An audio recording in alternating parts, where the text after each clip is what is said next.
As a psychologist working at a college counseling center, one day I decided to start a new group.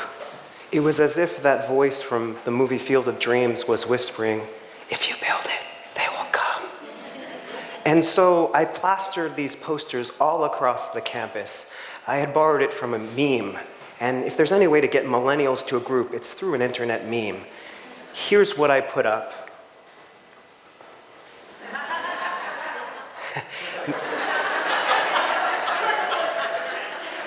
Now, I'm glad that you're laughing with me because a lot of people were laughing at me, including my colleagues and my coworkers, because they said to me, "Mike, who's going to even show up to this group? And even if they do, are they even going to talk?" Right? So it turns out, though, that this group was one of the most popular, the most diverse, and the most connected group I had ever run on a college campus. So why was that? I was sort of surprised myself. And I think, one of the reasons that people were surprised about this group is because we have a misconception in our culture about introverts. We tend to think of them as loners, as painfully shy, or as people who can't really have a good time with others, right? And this is the furthest thing from the truth. In fact, when we look at the definition of introversion, it really is about people who take in a lot from their environment. They are sensitive and perceptive, and they completely are tuned to what's happening outside of them. And they're spending a lot of time processing and absorbing it. Stephen Hawking has a saying, he says, "Quiet people have the loudest minds," right? So the other thing about introverts is while they're taking all this stuff in, every once in a while, they need to replenish and recharge. And they do that best by going into the world of their imagination and their ideas. In other words, going inside, from the inside out. Well, before I had a word for this growing up, this sensibility was most understood by my best friend, Emily. Wise beyond her years, Emily was quiet and sensitive like myself. And she loved to write about all of the beauty and wonder of the world alongside its heartbreak and its pain.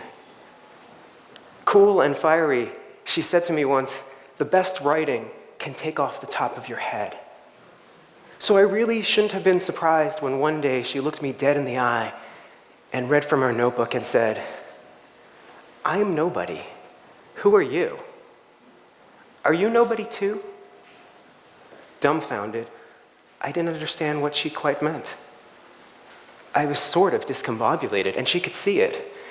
And so, slyly, she leaned in with a mischievous grin and she said, "Then there's a pair of us."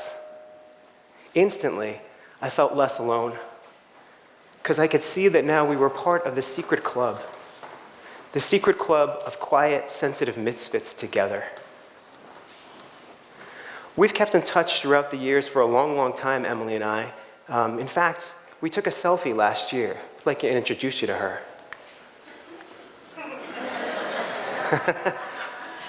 So, for those of you who don't know my best friend, she is in fact 19th century poet Emily Dickinson.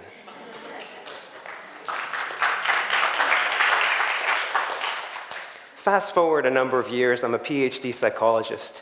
And as I go through my work life, I notice more and more psychologists being passed over for positions or promotions because they too were introverts. They too were nobodies. In fact, they were the omegas rather than the alphas of our world. And this really pained me, it really saddened me. And so what did I do? Well, as a good introvert, I read a book. And the book that I found and discovered was one by a woman named Susan Cain. This book was called Quiet.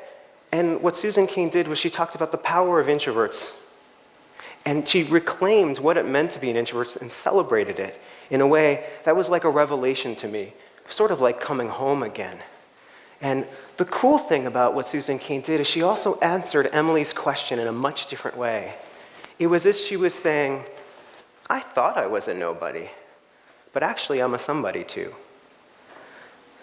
Susan's work has done wonders for helping to nurture and support our future Abraham Lincolns, our Meryl Streeps, our Eleanor Roosevelts, our Steve Wozniaks, our Michael Jordans, our Stephen Colberts, our Barack Obamas, all these different lights and talents who are introverted themselves.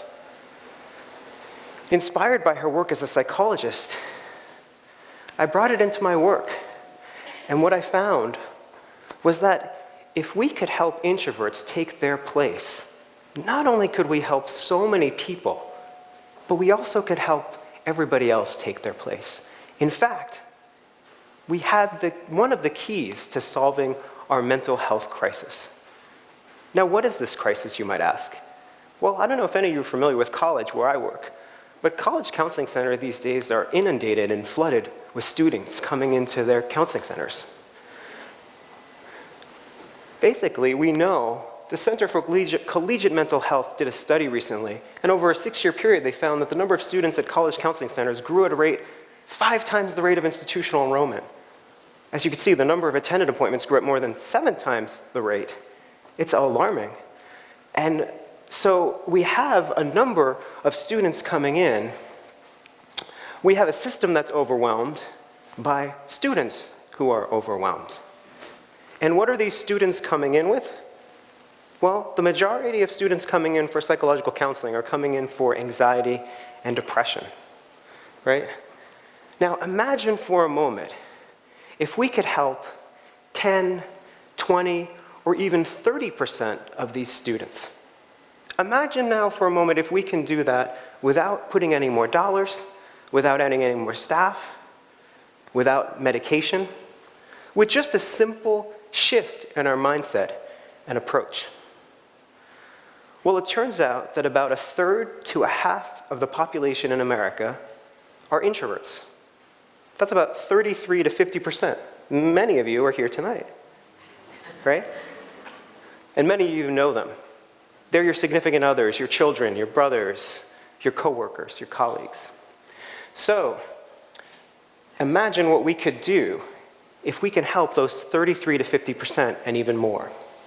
But the question I had was, why hadn't we been doing it already? Well, it was sort of like the purloined letter which was right in front of us. Because it turns out when you look at anxiety and depression, we tend to look at those students with anxiety and depression as if they're all the same. We have this one-size-fits-all mentality in our culture that everybody's extroverted, just like everybody seems to be right-handed once upon a time, right? And then even psychologists, those of us who are trained, tend to focus more on what can be changed rather than what's relatively fixed. In other words, we focus more on nurture rather than nature. But the most confusing part when we look at those many students who have anxiety and depression is that for introverts, the anxiety and depression is the effect and not the cause. In other words, the true source of their distress and difficulty is not anxiety or depression. And if we use the standard treatments, it's really not going to help them very much. So, what can we do? What did I do? The first thing that we need to do, all of us, is to help introverts learn who they are, what their nature is, and to help them to stop shaming and blaming themselves for who they are. So let me give you an example. We all have one of these, cell phone, right? So you know as well as I do, if we have a number of apps or programs running, our battery drains a whole lot faster, right? And so if my battery is at 10% or even 5%, I don't deem the thing worthless and throw it away. I just charge it up. Well, it turns out that introverts tend to denigrate themselves like this because, you know, they're also, remember, processing so much in their minds. They're so much inside, taking in all this information. And so when they drain very quickly, they start to judge themselves. And they start to think, well, I'm worthless. Another analogy might help us here, too. Think about it like this. The majority of cars in our country are gas-powered. So if you happen to have a car and you're running out of fuel, all you need to do is just go down the road. Probably a mile or two, there'll be another gas station. But what happens if you're an electric car? If you're an electric car, it might take you a long time before you can find a charging station. Or you might have to choose to go home to do it yourself. Well, introverts are a lot like those electric cars. The culture sometimes hasn't caught up with making sure there's enough spaces and places to help them to really replenish. Does that make sense? So, but the cool thing is, what if I told you as an introvert that you're really a Tesla? Right? So you're a high-performance car. You might be quiet and you're eco-friendly, but you also can really be energized and powerful. Imagine what a difference this would make in telling our fellow introverts in the world that this is how they're built, right? Now, if we don't do something like this, we don't remind introverts of how they drain so quickly and how they work, well then, we'll see those anxiety and depression symptoms come up quite big. So now that we know how introverts drain, how can we help them to charge up? How can we help them to replenish and refill the well? There's a lot of simple things that introverts can do, that are things that we all can do. First off, as I said, introverts love to steep in the world of the imagination. So the best thing for introverts is to go and read, just like I did with my friend Emily. Remember? The other thing that introverts can do is to commune with nature and walk in the woods, just like Henry David Thoreau told us, that we need to do that every once in a while to connect to our solitude and the greater connection and mystery of the world. Also, we need to connect to the cultural wealth and beauty that we have by maybe strolling in a museum. Another thing that an introvert can do is, introverts really hate small talk. They hate cocktail party conversation. So the better thing for them is to connect with a best friend or a small group with what my mother used to call little T in sympathy. Because it turns out that introverts love to swim in the depths together with other people who can go there too. Now, in our very busy and buzzing culture, where there's very little room for privacy, one of the last havens for an introvert is the morning shower, which I think we all kind of look forward to, don't we? So these are things that introverts can do. And what I did in my counseling with students at the college level is I started to engage this kind of way of thinking about introversion, rather than looking at anxiety and depression. And when I did, it was like there was dramatic results. Students who came in thinking they had profound issues, all of a sudden started to see them melt away. They had scores of depression and anxiety in the 80s and 90s out of 100, all the way up here, and usually they stayed consistent from week to week. So they thought it was a stable trait. But once we incorporated some of these strategies, some of these ways of understanding things, all of a sudden it dropped down to the same levels that every ordinary stressed college student had, right? And the other thing that was so wonderful about this work is that students progressed through their sessions faster. They would do in 3 sessions what ordinarily would take 10 or more sessions. It was wonderful. It was like a miracle. And what I saw was students who were happier and healthier. They were more productive and more creative and more engaged. More recharged, more alive. Now, despite all these wonderful benefits, many of my students still thought of themselves as nobodies. Still thought of themselves like outcasts. And I wanted them to see just what I saw, which was quiet, thoughtful, bright, sensitive, powerful individuals who had so much to contribute to themselves and the world. Remember that group that I started in the beginning of our talk? Well, that's when I had this funny little idea to set this group in motion, because I wanted introverts to see that not only were they not alone, but they were blessed with this unique sensibility, and that there was more than a pair of them. There were so many of them, in fact. And you know the paradox of bringing introverts together in a group? Is they are the most outgoing bunch you will ever find. So they were delighted by this. They had a place that they could call home. They had a place that they could recharge every week, and they could do it together. Now imagine if we had more groups like this in our culture. Imagine if we had more of this across the country. As far as I know, this was one of the first groups we had dedicated towards introverts in the country.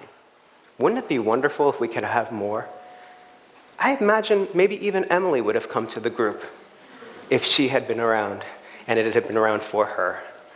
So you might think that this is only about introverts, right? And it's wonderful that you can now maybe take this and help your children, your significant other, your brother or your sister, or a perfect stranger who you want to try and understand better. But it turns out introverts are like the canary in the coal mine. They alert us to something really essential. For those of you who read the book The Little Prince, the fox says one thing very beautiful. He says, "One can only see rightly with the heart. What is essential is invisible to the eye." Now, this is what introverts remind us of, I think. It turns out that today in this culture, we are bombarded, distracted, and diverted by all of our different technological devices, by Facebook, by Twitter, by text, by the 24/7 news cycle, you name it. The world is simply too much with us, right? And so introverts remind us that we all could use a break. We all could use a reprieve. We all could spend some time going inward to connect to the greatest technology that we have, which is our connection to the internal world. If we could all drop into that, then we could all rise to the occasion to meet ourselves and the world with greater vitality, creativity, and connection. And as Robert Frost said, that can make all the difference. Thank you so much.